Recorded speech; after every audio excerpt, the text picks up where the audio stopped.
Hey guys, so I'm super duper excited because I'm in like 40 minutes or something. I'm going to be on my way to the Harry Potter premiere. It's going to be so amazing. Sorry, I'm hyped. And it's going to be so sad as well. I still need to pack some Kleenex because I'm going to cry. I'm definitely going to cry. But it's going to be amazing.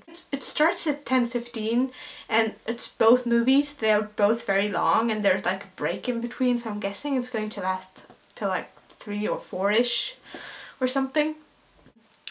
This next part, if you haven't seen the movies yet, if you haven't been to a premiere or any regular showing, you probably shouldn't watch it because this is going to be my reaction or my recap of the movie.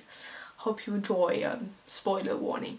So now I saw the final movie and I kind of am happy and sad at the same time. And what can I say? It was amazing. Especially, I really liked that I saw the first one and then immediately the second one, that it was a double feature. Because it just really felt like one movie, even though from the tone they're quite different. Like every time in the interviews people would say, well, the first movie is a road trip movie and the second movie is a war movie, which really gets to the point. So the second movie, for me, it's pretty much like two main parts. It's the story about breaking into Gringotts and the battle in Hogwarts being the main part. The second movie was in 3D. And I was really skeptical about Harry Potter being in 3D because, first of all, I'm not a really big 3D fan, and second of all, I just couldn't imagine Harry Potter in 3D. But it was really good. It's been the best 3D movie I've seen so far. I love that they put in how Ron and Hermione go into the Chamber of Secrets. Because I just love the idea. And oh my god, the kissing scene between Ron and Hermione, perfect. So good. They do have chemistry. Anywho, I really loved McGonagall. The way she wanted to protect the school. And Neville was so brave. And his scene where everyone thinks Harry is dead and Voldemort says, well, come to my side. And he steps forward and says, well, not everyone died in vain tonight. Everyone died for this purpose and they will live on in our hearts. And yeah, I really loved that scene, and how he killed Nagini was awesome. Really loved how Helena Bonham Carter played Hermione when Hermione takes the Polyjuice potion. I thought that was really well done and perfect. I liked the dragon. I liked the Gringotts scene in general. I really liked that one. There was more. I really liked the whole beginning of it being so quiet and then it all started to get like really intense and this huge battle. Just visually it's stunning. I think visually they did a great job. I just thought it looked amazing. The things I liked as well, all the battle, it was just heart-wrenching. Of course it's obvious when I had to cry. I mean, if you've read the books, you will probably be sobbing at that point as well. Fred.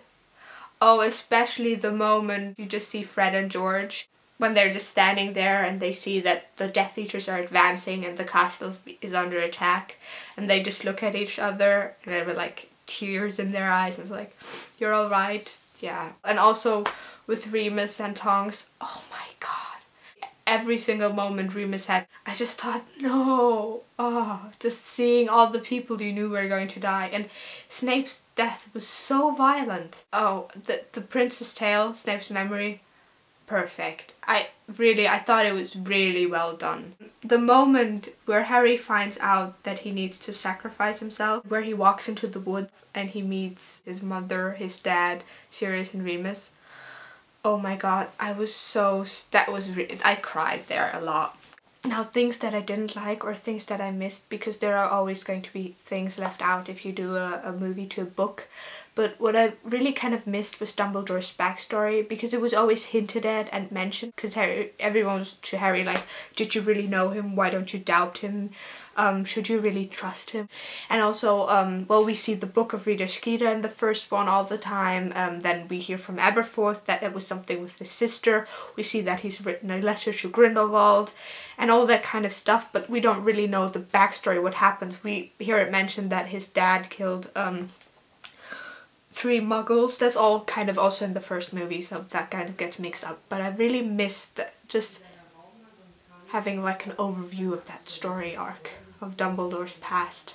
Like at least an explanation, because he's been such a central figure in all the movies and all the books, and I just thought it was so important for his decision and his choices, and for him to become the person he eventually was, and also his connection to the Deathly Hallows, and all that kind of was missing. Awkward moments. The moment where Voldemort, when everyone thinks Harry's dead and Voldemort says come to my side, and Malfoy starts to change sides to go to his parents, and Voldemort like awkwardly hugs him. I just thought that scene was so awkward. It's like, hey, and it's like really an awkward hug, like someone who doesn't like hugs. I guess Voldemort doesn't like hugs. There we have it. Things we didn't know. Yeah, that was it, guys.